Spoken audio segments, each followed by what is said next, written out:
The winds of change are swirling in Cleveland, and something big might be on the horizon. Behind the scenes, key decisions are being weighed that could reshape the future of the franchise. Patterns are emerging, comparisons are being drawn, and the pressure is mounting. What's happening across the league could be a sign of what's next in Northeast Ohio, and fans are starting to connect the dots. Let's analyze what's happening behind the scenes, but first click the like button and tell me, should Stefanski leave or not? Write in the comments. The news cycle around the Cleveland Browns is starting to heat up, and it's not about who's taking the field, it's about who's standing on the sidelines. All signs are pointing to a seismic shakeup in Berea, and the first domino to fall might be Kevin Stefanski. After another demoralizing loss, this time to one of the worst teams in the NFL, there's a growing consensus among analysts and fans that Stefanski's days as head coach are numbered. Dan Orlovsky didn't mince words when asked about potential replacements for the recently fired Brian Daboll in New York. The first name he mentioned? Kevin Stefanski. That's not just smoke, that's a fire alarm for Cleveland. Orlovsky acknowledged Stefanski's accolades,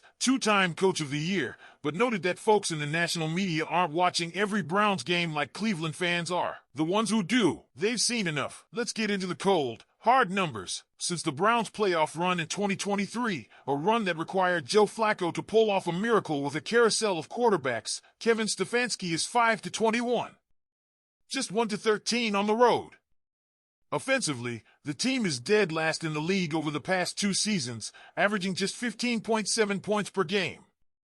This decline forced Stefanski to hand over play-calling duties for the second straight year. In 2024, it was Ken Dorsey, and now it's Tommy Rees. But the result? Still a brutal loss, and that was with a full week to prepare coming off the bye. Compare that to Brian Daboll's tenure. He made the playoffs, beat the Vikings in 2022, but after a 6-11 season followed by a 2-8 start, he was fired. Stefanski's Browns are in the exact same position. 3 wins last year. Just 2 wins so far this year. And yet Stefanski is still coaching. For now. The betting markets aren't optimistic. Stefanski currently holds the 5th best odds to be the next NFL coach fired, sitting at plus 750. That's not a list you want to be climbing. And the comparisons to other coaches who've been let go recently don't do him any favors. Brian Callahan was canned in Tennessee after going 4-19 over 2 seasons. Stefanski? 5-21. It's the same storyline playing out again in Cleveland. Let's be honest, the 2020 season feels like a lifetime ago. That was the year Cleveland beat Pittsburgh in the playoffs, Stefanski's peak. Since then, it's been a steady slide into irrelevance.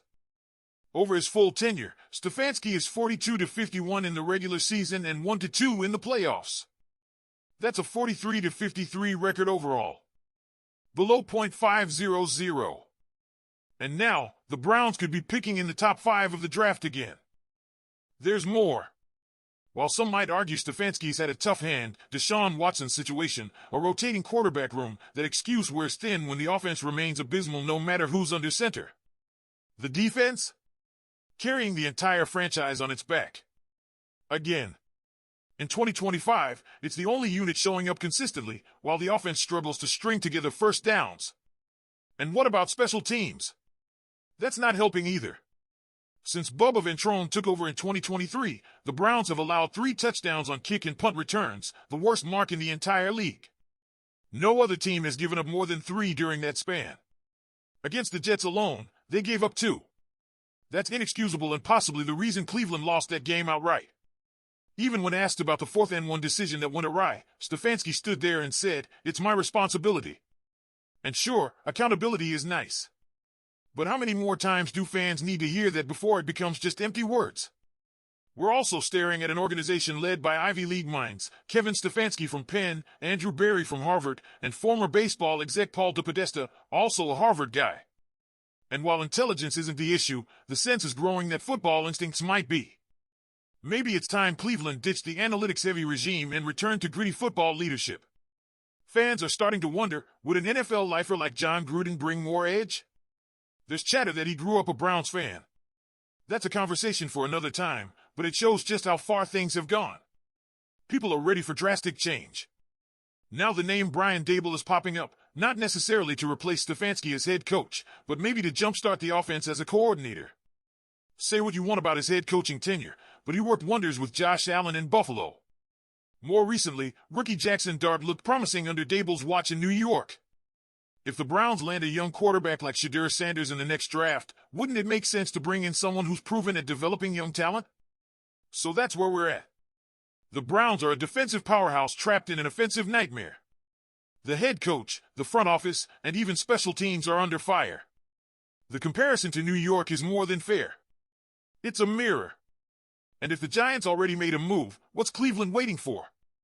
Do you think Kevin Stefanski should be fired by the end of the season? Let me know what you think, Browns fans. And while we're on the subject of Kevin Stefanski's future, let's not forget how these situations usually unfold in the NFL. When teams trend downward over multiple seasons, especially with bottom-of-the-league offensive production, owners step in. Jimmy Haslam has already admitted the Deshaun Watson trade complicated things for Stefanski. But we're now 2 years removed from that deal, and there are no more excuses. The hand Stefanski was dealt may have been rough, but he's played it poorly. What's even more telling is how the league is reacting. Analysts aren't just speculating, they're connecting Stefanski directly to open head coaching opportunities in other cities. That tells you something. His reputation, while intact nationally, is starting to erode locally. The fans who watch every snap, every third and long call, every red zone failure, they see a coach out of ideas, out of rhythm, and maybe even out of time. And then there's Andrew Berry. The Browns GM might not be on the field, but his fingerprints are all over this roster. 2 years in a row with top 5 pick potential should put him on the hot seat too. The drafts haven't delivered consistent offensive impact.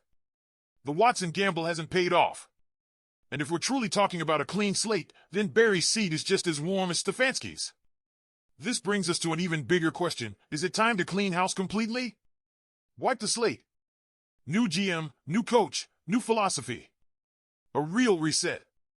Especially if the Browns end the season the way they've started it, in the basement of the AFC North and nowhere near playoff contention. Cleveland deserves better. The fans have stayed loyal through decades of heartbreak and instability. The defense is championship caliber, and the window for success won't stay open forever.